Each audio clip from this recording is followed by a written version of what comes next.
శ్రీశైలం జలాశయం నిండుకుండను తలపిస్తోంది. ప్రాజెక్టులోకి భారీగా వరద నీరు చేరుతోంది. దీంతో 3 గేట్లను 10 అడుగుల మేర ఎత్తి నీటిని దిగువకు విడుదల చేస్తున్నారు. శ్రీశైలం జలాశయానికి 2,22,565 క్యూసెక్ల ఇన్ఫ్లో కొనసాగుతూ ఉండగా 1,47,195 క్యూసెక్ల అవుట్ఫ్లో చేస్తున్నారు. శ్రీశైలం ప్రాజెక్టు పూర్తిస్థాయి నీటి మట్టం 885 అడుగులు కాగా ప్రస్తుతం 882.50 అడుగులుగా నమోదైంది.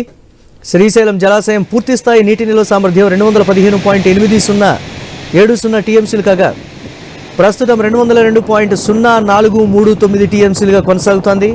కుడి ఎడమ విద్యుత్ ప్రాజెక్టుల్లో విద్యుత్ ఉత్పత్తి చేస్తున్నారు.